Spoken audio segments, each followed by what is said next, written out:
Welcome back to ATVN. After beating the Arizona Wildcats 4-0 this past weekend, the USC women's soccer team looks to continue their shutout streak.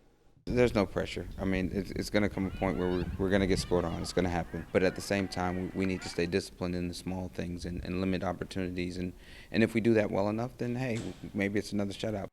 USC won its marked 7th straight shutout victory and set a school record. But the women of Troy know that there is still work to be done when they travel to Oregon this weekend. A really tough game. I think they've only lost one game there this year at home. They're playing really well. They play with great energy at home, and so it's just a lot of fun. It's a lot of fun. 9th-ranked women of Troy will try to keep their streak alive when they travel to Eugene this Thursday. The USC men's water polo team took home 3rd place in this weekend's MPSF Invitational, but it was the Trojans' Matt Meyer that came away with the big award. You know, Matt came in. He's been one of the best guys for us. He's a really hard worker. He's a workhorse in the game, and he just plays without fear and just does what he has to do when he's in there. It's a great honor. I'm super thankful that I did get it, but I'm more proud of my team and how we played and all the achievements we've accomplished so far. Even though we have a lot to work on, I think we're going to be great. Meyer was named as this week's MPSF Newcomer of the Week after his terrific weekend performance. Meyer was an absolute scoring machine by putting the ball in the net 6 times in 4 games. The USC Trojans football team looks to bounce back after 2 straight losses when they take on the undefeated Arizona State Sun Devils. For those of you who think the Trojans are the underdog, think again. The 1-3 Trojans will take the field as 10-point favorite on Saturday. The Sun Devils offense is ranked 7th in the country and tops in the Pac-12. Today is a special day for basketball fans everywhere. It's the first day of NBA training camp. For the Los Angeles Lakers, it'll be the first time in 20 years that Kobe Bryant will not be on the floor. We went around campus today to ask students what they think the Lakers will look like in the post-Kobe era.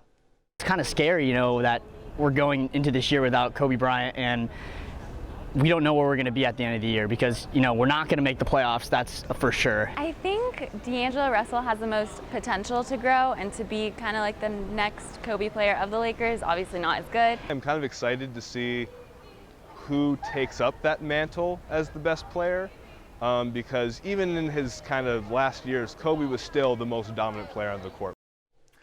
Normally, the final story of my sports segments involves something strange I saw in the past week. However, this past weekend, the Miami Marlins lost their star pitcher, Jose Fernandez, in a tragic boating accident. Amidst all the confusion and all the sadness, the Marlins had to continue on with their season. Last night, they did so by honoring Fernandez in a way that transcends what we think or know about sports. The entire Miami Marlins team honored Fernandez by wearing his jersey. Every player donned the number 16 for their game against the Mets. Before the game, the team circled around the pitcher's mound to say a few words and let some emotions loose.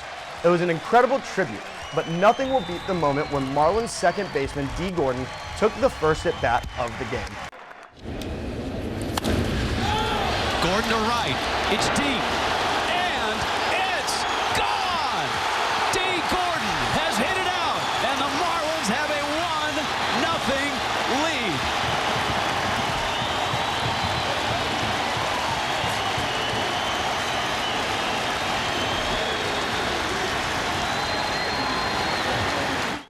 The Marlins won the game 7-3, but at the end of the day, that doesn't really matter. What I saw last night in that game is the perfect example of what the power of sports can do and what sports can be.